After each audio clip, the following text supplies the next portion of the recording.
A German Air Force plane on its way to New York. Its secret mission?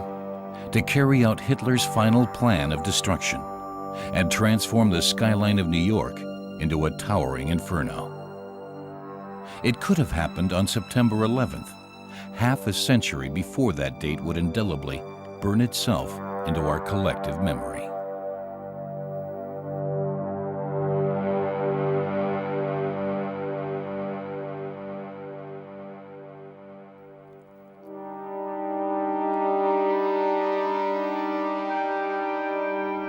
This film reveals for the first time Hitler's secret plans to attack the United States. He was a dreamer of considerable ability. He dreamed of a lot of things. I do as much damage as possible, and the other side will back down eventually. Hitler's engineers worked feverishly to develop innovative weapons of mass destruction. Does constructing weapons make you an evil person? There is no taboo that remains unbroken. It would have been feasible to find volunteers to go on suicide missions. We were willing to fly any mission, but we did hope to have at least a small chance of surviving. Hitler's insane dream was to use suicide attacks to bring the superpower United States to its knees. Terror. I'll lay my own life on the line, 100%, if it means I can kill many times as many people someplace else. I think he dreamed of the whole city just disappearing in a firestorm.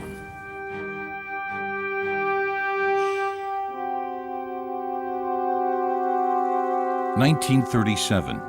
Hitler has been in power for 4 years. The scenario of a coming world war is already taking form. Hitler begins seeking contact with the Air Force. It will play a special role in his plans to conquer the world. Arms deals worth millions are at stake.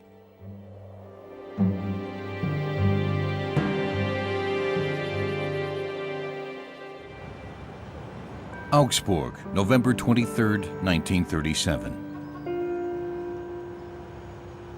On this date, Hitler paid a visit to the Messerschmitt airplane factory. Willy Messerschmitt, one of the leading airplane engineers of the Third Reich, realizes which way the wind is blowing. Whoever can deliver the weapons Hitler needs for the wars he is planning to wage stands to win the race in the arms industry. At the end of the day-long visit, Messerschmitt leads Hitler to a secret hangar.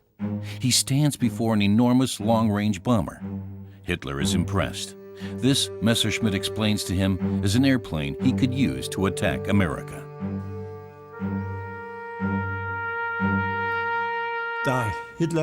Because Hitler was not an aircraft engineer, or even someone who understood technology, you couldn't persuade him with words or statistics, but you could show him visually. You can have this, and it would look like this or this. After all, the best method for motivating someone to buy something is a mock-up. The dummy of the long-range bomber led to a cataclysmic misjudgment. From then on, Hitler believed he could wage a war of aggression against the United States. But it was still too early to take on the world's greatest power. So Hitler attempted to placate the United States into thinking it had nothing to fear. He was a wolf in lamb's clothing and pretended to want peace. Und hier erkläre ich feierlich, dass alle irgendwie verbreitete Behauptungen über einen beabsichtigten deutschen Angriff oder Eingriff auf oder in amerikanische Gebiete plumper Schwindel oder grobe Unwahrheit sind.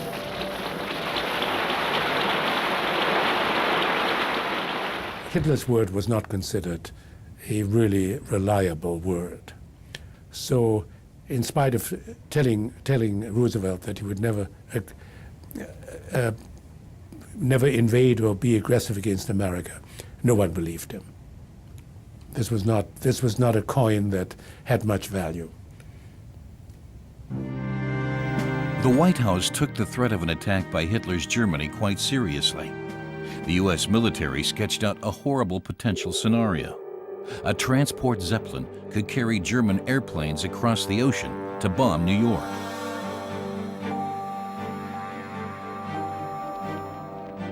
September 1st, 1939. Hitler's invasion of Poland begins. As a result, England and France declare war against Hitler. The raw materials they need are supplied by ships coming from the United States. The shipping routes in the Atlantic become a theater of war. German submarines begin torpedoing English freighters.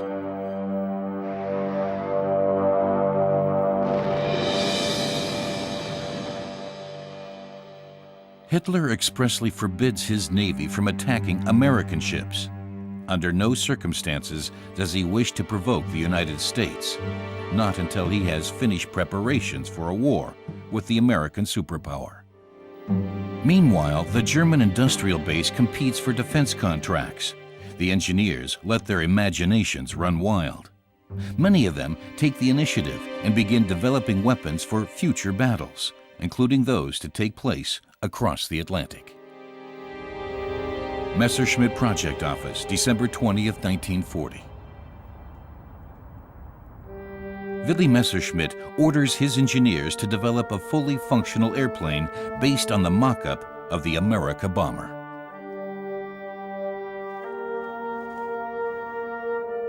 Messerschmitt is putting all his eggs in one basket.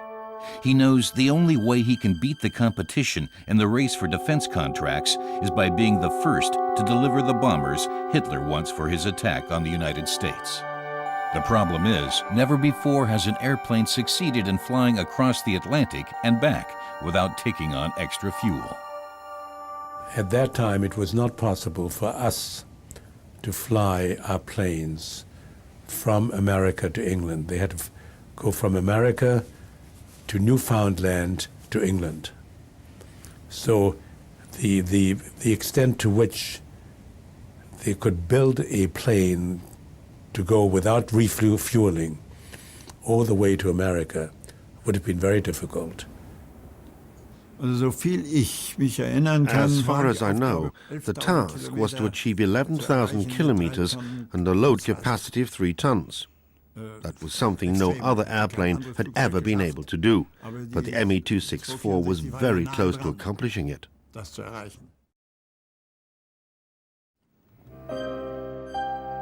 In the meantime, Hitler and Goering began developing alternatives to sending bombers directly from Germany to attack the United States. They planned to conquer Iceland, which could serve as a stepping stone in the Atlantic. German bombers would then be able to take off from there and attack America. Because that would have enabled him to cut off about a third of the distance between Europe and America, if I remember my geography. The distance would have been shortened by about a third if he had a logistical base. That means if you have a base there, you can land, fuel up, station equipment, make repairs. It would be like a land-based aircraft carrier, so to speak. It made all sense. I mean, in war plans, you plan everything. And then comes the problem of priorities. Do you have the ability, do you have the equipment, do you have the people, do you have the resources to do it, and are those resources being used for the best purpose or not? Hitler orders the Commander-in-Chief of the Navy, Admiral Raeder, to present plans for conquering Iceland. The invasion plan is codenamed Icarus. American intelligence agents never learned of these plans, but Washington foresaw the weakness Iceland could represent. And Roosevelt beat Hitler to the punch.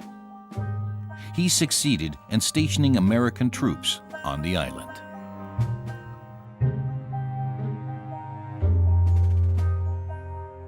It was considered a possibility which we should deny to the Germans. You don't have to know their plans, because logically you can figure out it's one of the possibilities, and therefore you should deny them that possibility. With the war between military strategists and secret services already underway, Roosevelt began probing Congress, looking for a political majority for a war against Hitler's Germany. The American public was split between opponents and proponents of the war. An unusual demonstration was held in Madison Square Garden in New York.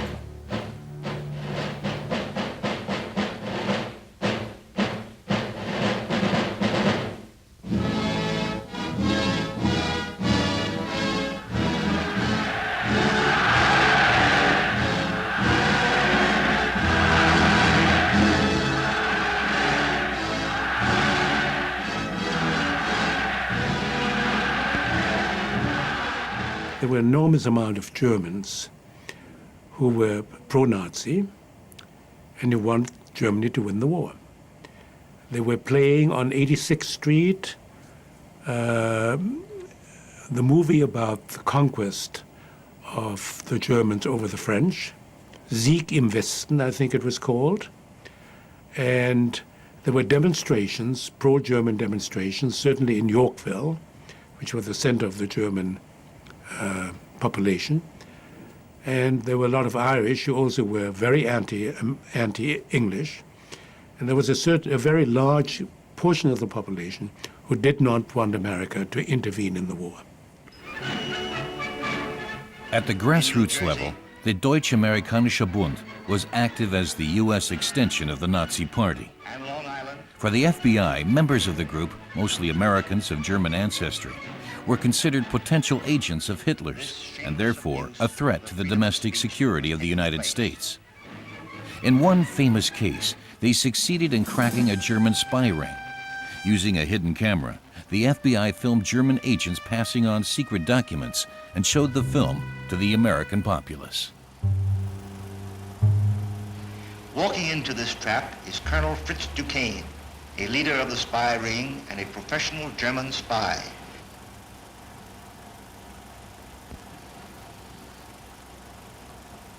He is removing diagrams of the M1 rifle, an airborne tank, a PT boat, and a late model plane which he had concealed in his sock. The important-looking man is Hartwig Kleiss, who worked for the United States line as a cook. In these pictures, Kleiss has brought to Sawyer the blueprints of the steamship America, showing the plans of her secret gun emplacements.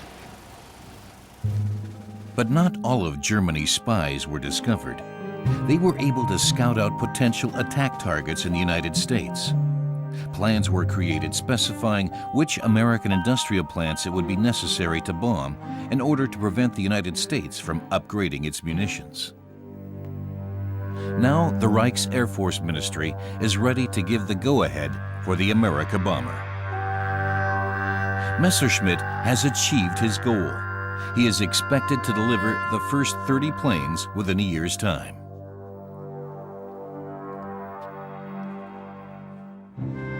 Washington, September 11, 1941. The White House knows nothing of Hitler's America bomber plans. Roosevelt announces to the people that the greatest danger comes from another direction. And within the past few weeks, the discovery was made of secret air landing fields in Colombia, within easy range of the Panama Canal. Colombia to America is not that far off, I mean, particularly, but there probably were some plans, but nothing really effective. And I don't think Roosevelt could have thought for 1 minute that he could enter the war on that pretext. A possible bombing attack from Colombia to the United States, a possible, could not be used as a casus belli. And I'm sure Roosevelt was looking for a casus belli. In his search for a reason to go to war, Roosevelt attempted to impress upon the American people the extent of the threat Hitler represented. Conspiracy has followed conspiracy. His intrigues, his plots, his machinations, his sabotage in this new world are all known to the government of the United States. Paranoia has always been a disease, which comes very easily under those circumstances. I'm sure there was an enormous amount of paranoia.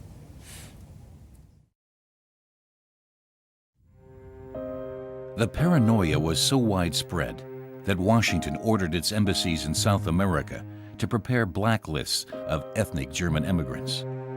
Several thousand of them were subsequently handed over to the FBI by South American governments and incarcerated in the United States. Pearl Harbor, December 7, 1941. Japanese aircraft attacked the most important military outpost of the United States in the Pacific, killing more than 2,000 military personnel. It was the first time America had been attacked within its own territory. A traumatic experience that immediately brought about a change in the political views of the American public. Pearl Harbor, from one day to another, America knew it was in the war. There was no longer any doubt. Don't forget, up to then there were all kinds of movements for and against. The minute we were in the war, the Americans who were non-interventionists no longer had an argument. The decision had been taken. As a consequence of the Japanese attack, Hitler also decides to declare war on the United States. This was a development no one in Washington had anticipated at the time. He had enough enemies, he had enough problems, he had enough fronts he had to fight on, and it was surprising even to us. I think Hitler thought that seeing the Japanese war machine, that America would be so busy with the Japanese that they could not devote many resources to Europe. It must have been clear to every adult that America could not be defeated. But there was a lot of enthusiasm, and then after Russia, America didn't look so terribly bad anymore. Hitler now unleashes his hatred for America. In the German parliament, the Reichstag, he vilifies the American president as a Jew and a warmonger. Wir wissen, welche Kraft hinter Roosevelt steht. Es ist eine ewige Jude, der seine Zeit als gekommen erachtet, das auch an uns zu vollstrecken, was wir in Sowjetrussland alle schaudern, sehen und erleben mussten. Wir haben das jüdische Paradies auf Erden nunmehr kennengelernt. Der Präsident der Vereinigten Staaten mag das vielleicht selbst nicht begreifen. Dann spricht es nur für seine geistige Beschränktheit. Wir aber wissen, dass dies das Ziel seines ganzen Kampfes ist. Auch wenn wir nicht im Bündnis mit Japan stünden, werden wir uns darüber im Klaren, dass es die Absicht der Juden und ihres Franklin Roosevelt ist, einen Staat nach dem anderen allein zu vernichten. The new enemy is now called America. Hitler instructs Goebbels to begin a propaganda offensive against the United States. A simple message is to be hammered home to the German populace. The United States of America is an uncultured, Jewified nation ruled exclusively by monetary greed. Die Börse ist der Tummelplatz seiner Leidenschaft, der Sucht nach Geld und Macht. Hier wird der Fleiß Millionen rechtschaffener Arbeiter in mühelosen Gewinn umgesetzt. Das ist die Welt, für die Sie kämpfen und die Sie auch in Deutschland wieder einführen wollen. Ausgespien aus den Ghettos des Ostens erschienen sie als Diebe und Hehler in der Metropole der USA.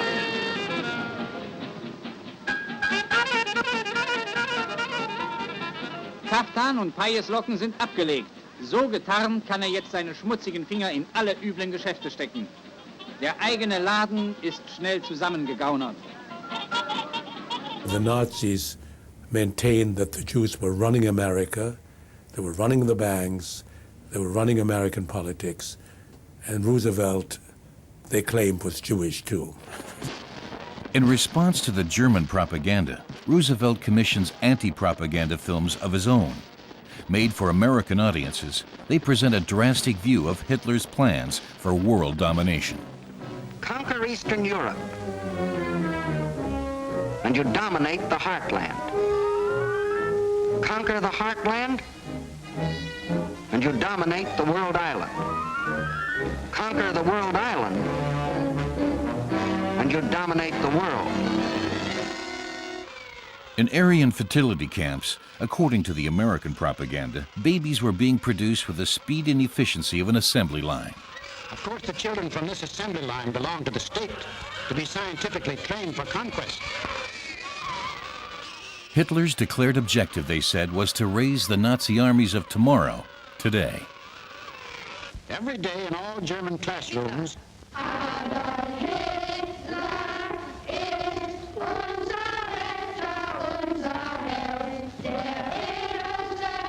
Für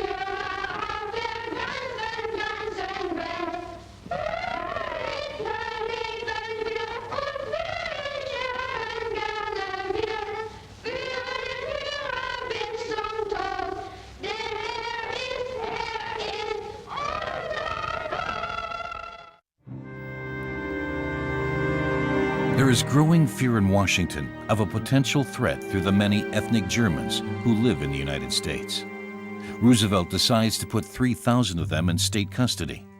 They are sent to internment camps built especially for this purpose in Texas and Florida. If you didn't voluntarily come, you were arrested and sent there. This was not a concentration camp. This was a detention camp to take you out of the population and to supervise you and to make sure that you did not get involved in destabilizing the country. You were an enemy alien.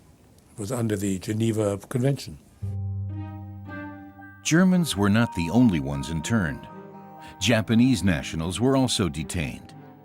They spent the duration of the Second World War behind bars, as next-door neighbors in a parallel world.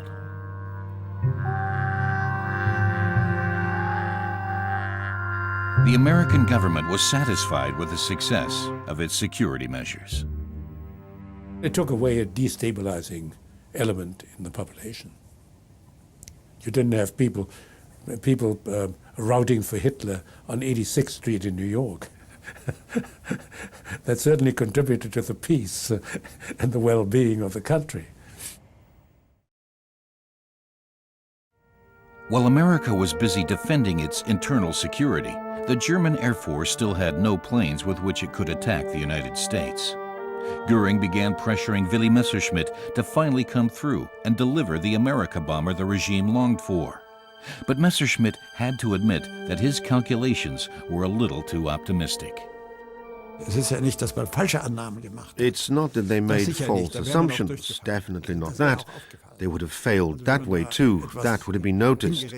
I mean, if they'd done calculations that didn't compute. But they had a range of tolerance, so they always just used the most optimistic assumptions. Others do the same thing, but there was always the chance the customer would place an order. Messerschmitt was unable to fulfill his promise to find a way to cover the distance to the United States and back. Fearful of losing the huge contract, he presented a stopgap solution to the Reich's Air Force Ministry. It would be possible to refuel the America bomber in mid-flight with the help of another aircraft. While Messerschmitt's engineers were busy perfecting an untested technology, American assembly lines began producing the bombers the United States needed for its war against Hitler's Germany. The Americans had a decisive advantage. Their bombers didn't have to fly non-stop across the Atlantic. They could be transported first to England and set out to attack Germany from there. The new threat from the skies forces Hitler's hand. He must find a way to stop the American arms industry. Brittany, May 27, 1942. A German submarine departs from the Atlantic coast of France and heads towards the United States. On board is a troop of German agents whose mission is to carry out sabotage operations in America. The code name of the secret command troop is Pastorius.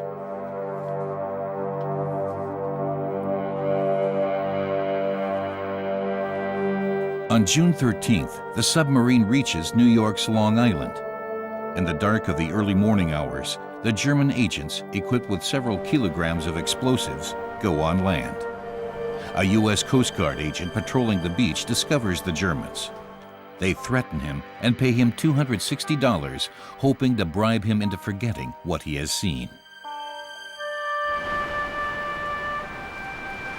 The agents arrive at the nearest train station. Disguised as normal Americans, they board a commuter train to New York.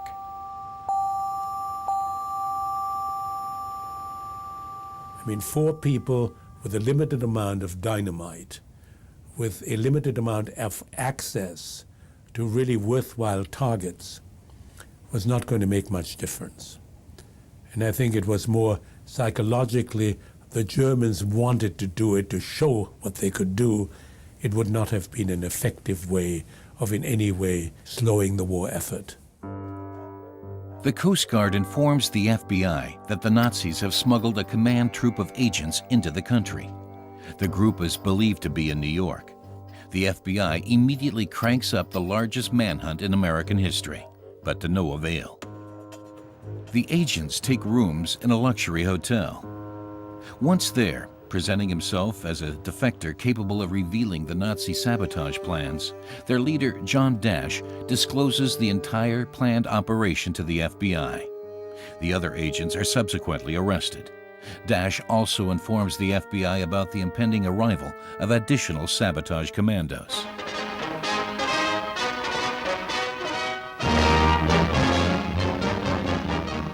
For sabotage material buried by Nazi agents landed from a U-boat on the coast of Florida, and the boxes are found by the FBI. 4 saboteurs came ashore here, while 4 others were secretly landed on Long Island. The boxes contain material investigated by the FBI. TNT for sabotage explosions. I think it was a useless operation which used resources not very wisely. The people themselves were not extremely competent. They were not professionals. They were not particularly well trained. They didn't exactly know what they're supposed to do. They did have contacts. Those contacts, unfortunately, also suffered afterwards from their experience, and they were very quickly eliminated. FBI Chief Hoover takes advantage of this opportunity to remind the American people to be even more vigilant. Other saboteurs may try to come to our shores. They must be stopped. We ask every citizen to immediately report any information regarding espionage, sabotage, or un-American activities to the Federal Bureau of Investigation. Hoover was the big guy. He found him. Never mind that the man came in and gave himself up and gave him all the details. He wanted all the credit, and he got all of the credit. But there was one detail Hoover kept from the public, that the agents had a second mission, to carry out acts of terrorism in the heart of New York as part of an effort to shock the American public. If a bomb had gone off at Macy's, or a bomb would have gone off in Grand Central Station, it would have caused a certain amount of worry and a certain amount of public hysteria. Hitler's terrorist agents received harsh sentences, meant to discourage others from attempting anything similar. Except for John Dash and another defector, they were all sentenced to death.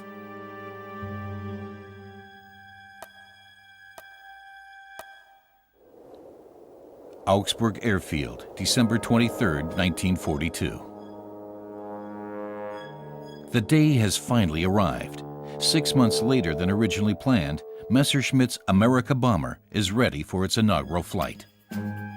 Under test pilot Karl Bauer, the first flight is successful. But before long, its lightweight construction intended to guarantee the plane can fly the long distance to America presents problems.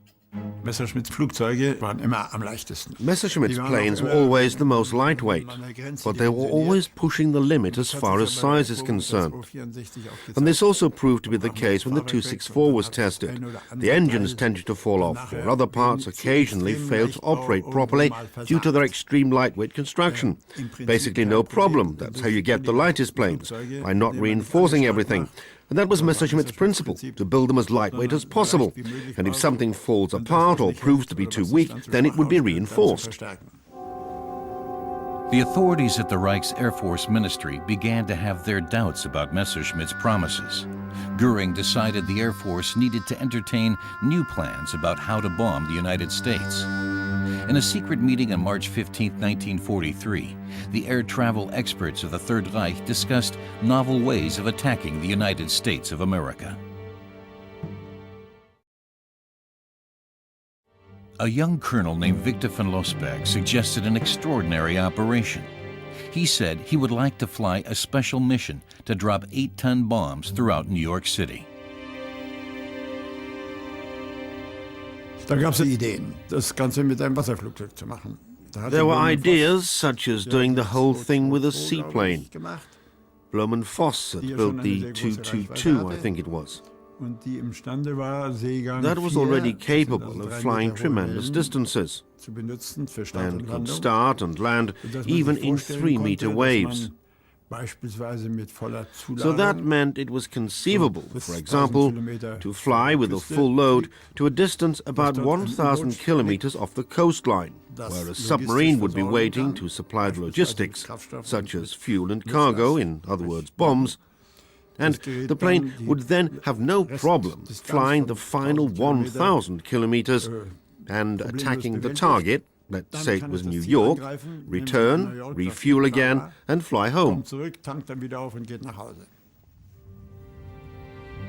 The generals expressed interest in Losberg's plan, especially after he said, in response to a question, that his goal would be to hit symbolic targets. Among others, he would aim for the Jewish neighborhood.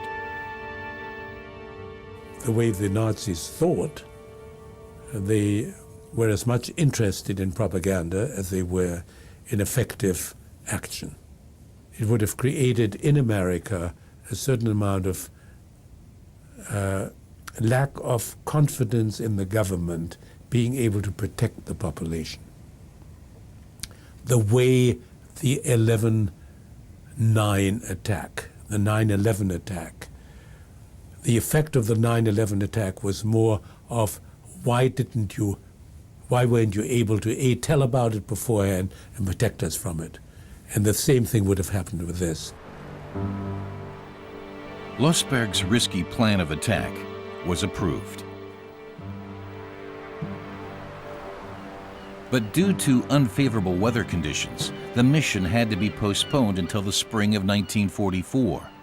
By that time, however, the United States had largely succeeded in driving the German submarines away from its coasts. It was too late for Losberg's plan.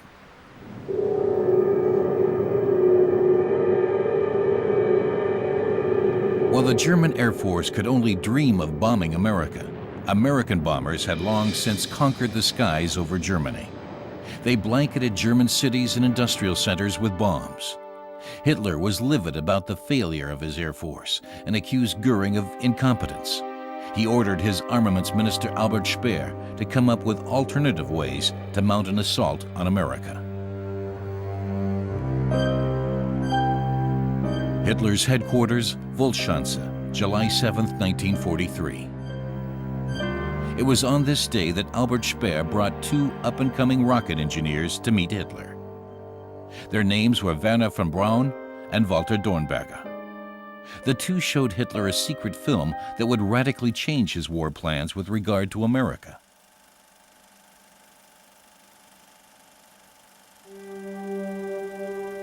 The film showed the liftoff of a rocket that would shortly thereafter be named the V-2, and with which the German army would target England beginning in 1944. Hitler was impressed by the film. With a rocket like this, at least in the visionary plans of Dornberger and von Braun, it would soon be possible to launch an attack on America.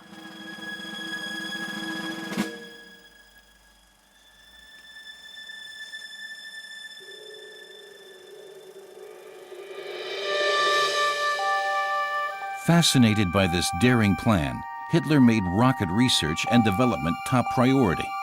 Dornberger and von Braun achieved their goal. In their project center on the island of Peenemünde, they began developing the A-10, an intercontinental rocket designed to attack the United States.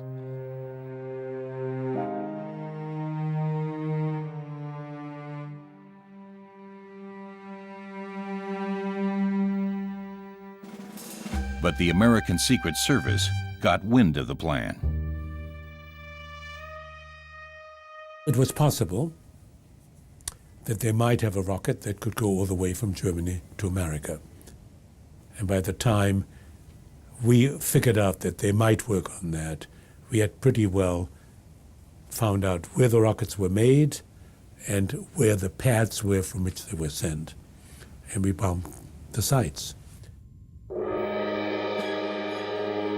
On August 18, 1943, bombs rained down on the Peenemünde research facilities. Hitler immediately placed the execution of the secret rocket project under the direct responsibility of SS Chief Heinrich Himmler. It was he who developed Project Cement. The plans called for a huge kilometers-long production plant to be built underground in order to protect it from Allied bombing raids. In Austria's Salzkammergut region, and under the direction of the SS, work began on one of the largest construction sites of the Third Reich. When we got to Ebensee to work in a quarry, there were 1,000 of us. After 2 months, only 500 of us were left. The others died of hunger and cold, and from the long hours of hard work. It was always cold. It was always either raining or snowing. Within a short period of time, Himmler had several thousand laborers brought to Ebensee. The captives were forced to work 24 hours a day under inhumane conditions, blasting tunnels into the mountainside for the America rocket. I had a friend. His name was Nikolai. He was 17 years old. It was his first day. He was killed when a heavy stone fell on him. Things like that happened often.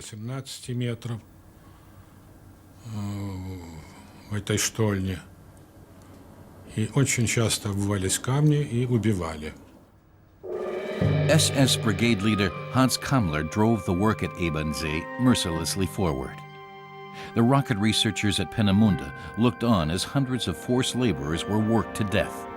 That was the only way the engineers' monstrous rocket project could take shape.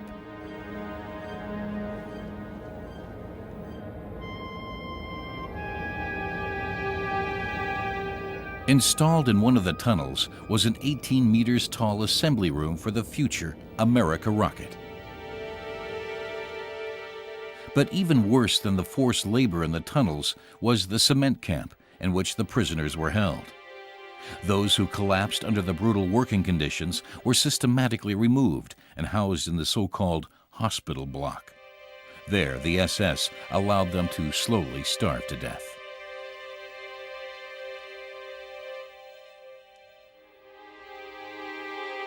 Of the prisoners who survived the torturous work conditions at Ebensee, a few occasionally tried to escape. These attempts were brutally punished. 2 Russians tried to escape. They caught up with them and released dogs on them. The dogs tore them apart until they were dead. Then they brought their bodies to the gate of the camp and left them there for everybody to see. Like a monument, those gates were. More than 8,000 forced laborers died in Ebensee, trying to fulfill the insane dreams of the Nazi engineers. 7 kilometers of the underground tunnel system were finished. But then the military situation brought a sudden end to the secret project. Orders came from the Armaments Ministry. From now on, instead of modern intercontinental rockets, the underground factories would produce synthetic fuel. The reason? The Americans had located the central weakness of Hitler's war machine: fuel production. Since May 1944, the Allies had been targeting German refineries. It was the beginning of a new strategy that was developed by the U.S. Secret Service, and it would ultimately decide the war. Intelligence is based on many things. It's based on open sources, reading newspapers, on listening to radio, on information you get from diplomatic sources, and information you get from intelligence agents. And these are all put together. And to some extent, a lot of the information we analyzed during the war were based on what we knew the Germans industrially were able to do. Arms Minister Speer warned Hitler. In a secret Reich document, he estimated the loss of German fuel production at 90%. That meant, Speer said, that the military defeat of the Third Reich was now just a matter of a few months.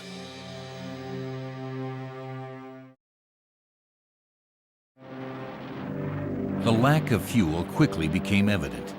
The planes of the Luftwaffe were grounded, allowing the Allies to attack German airfields unhindered. Coincidentally, they also happened to destroy the prototype of Messerschmitt's America bomber without ever having learned about the existence of the project. In response to the bombing raids and the imminent military defeat, Speer summoned the Third Reich's weapons manufacturers. At a secret arms conference, Hitler made a speech to the industrial leaders. He painted a rosy picture of a future with huge markets for them to sell their wares. Wenn dieser Krieg mit unserem Sieg entschieden ist, dann wird die Privatinitiative der deutschen Wirtschaft ihre größte Epoche erleben. Der Staat, der die Politik hier gestaltet und führt, ist verpflichtet, für die Wirtschaft machtmäßig das sicherzustellen, was sie benötigt, um auf längste Sicht unentwegt und stetig arbeiten zu können. Mein Streben muss immer dahin gehen, die tüchtigsten Köpfe herauszuschnüffeln und zu suchen. Und ich schnuppere dauernd herum und ich habe förmliche Agenten, die nur immer aufpassen, wo ist ein Talent, wo ist ein Genie. Die Menschen werden sofort geholt und die bekommen die Aufträge. The idea behind Hitler's speech, he wanted to inspire the engineers to greater achievements, hoping they would finally come through with new, radically different weapons. Bad Eilsen, fall 1944. An important visitor has made an appointment with the engineering office of the Focke-Wulf factories. Dr. Fritz Nallinger, the chief of development for the defense contractor Daimler-Benz. Following the demise of Messerschmitt's America bomber, Nallinger senses his opportunity to win big. He wants to present Hitler with a new America bomber and thereby ensure that Daimler-Benz becomes the leading arms manufacturer of the Third Reich. To achieve this goal, he needs the cooperation of Professor Kurt Tank, the chief engineer of the Focke-Wulf factories. Tank's reputation is legendary. Before the war started, he built in record time a passenger plane that was capable of flying non-stop across the Atlantic, the so-called Condor. Now he is to build a new America bomber for Mercedes as fast as possible. Tank hatte natürlich den Vorteil, dass selber Tank had the advantage that he was a pilot himself. He broke in the plane himself, which meant he had direct feedback and was able to transfer his own experience and, of course, what he felt himself as a pilot into the best possible construction. And there he was, a genius of a man, I must say. And some of what he did was also very avant-garde. It grew out of his own genius and his understanding of how a plane should fly. But first, Tank must deal with the familiar problem of distance. How can he build a plane capable of flying all the way to America and back? In Bad Eilsen, Nallinger and Tank discuss new, radical thoughts. What if one dispensed with the flight back? Of course, his idea was to fly the Condor over, drop the bombs, and then jump out with a parachute. There was a definite chance of survival. It was an equipment loss, as they used to call it, but the pilot would be saved. Yet another problem arose. The Condor was already getting on in years and was now much too slow to withstand the new generation of American fighter planes. The German pilot was sure to be shot down long before he ever reached the United States. For the attack to succeed, they would need a faster bomber. Nallinger promised the solution. Daimler-Benz was already working on jet engines. Berlin, winter 1944.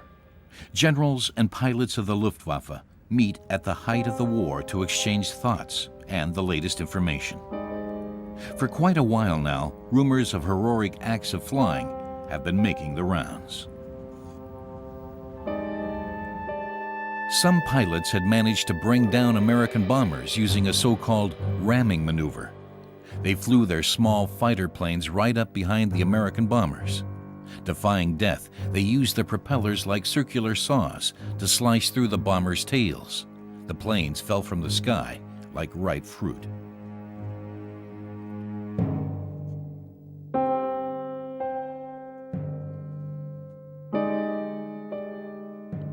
Most of these heroic stories were nothing but propaganda.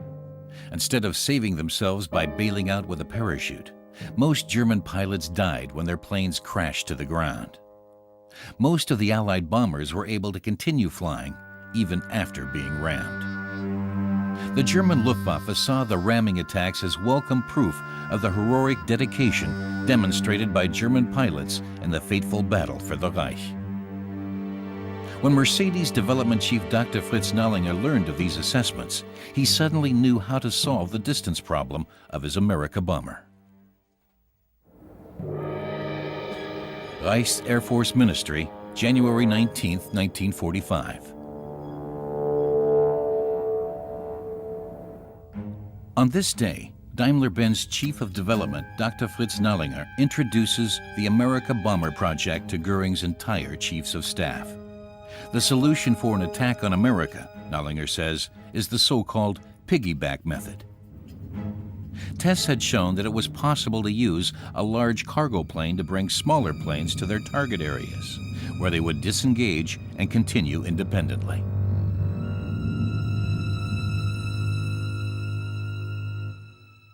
As soon as Nallinger projects the engineer's draft of his bomber onto the wall, it becomes clear what the underwriting idea for his project is. It is the use of manned bombs steered by suicide pilots to produce maximum destruction of their targets.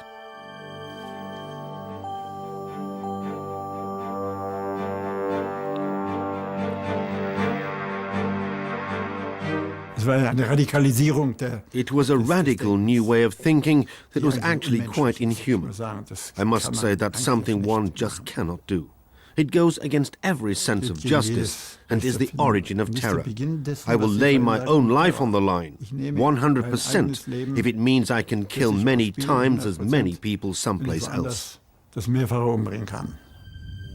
project wins approval. It is January 1945, 4 months before the war's end. I think Hitler had all kinds of dreams of glory and dreams of hate.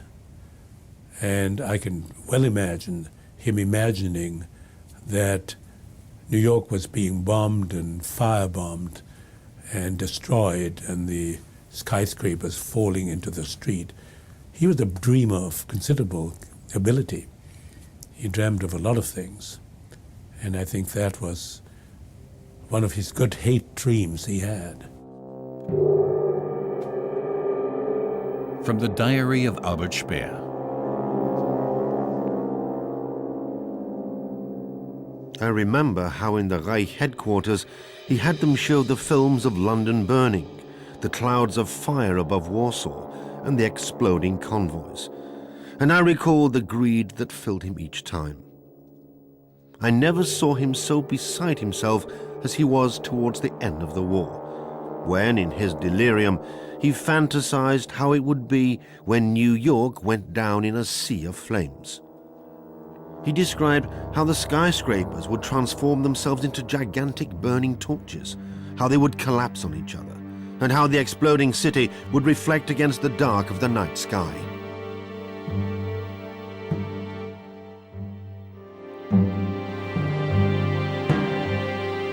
The America bomber was never put into action, but the German suicide pilots were actually recruited. In order to stave off the approach of the Red Army, they crashed into the bridges over the River Oder. A shared farewell letter has been retained for posterity. Und der Abschiedsbrief lautet nun wie folgt. And the farewell letter reads as follows. Kameraden, Comrades, at 7:48 p.m. today, we will fulfill our destiny.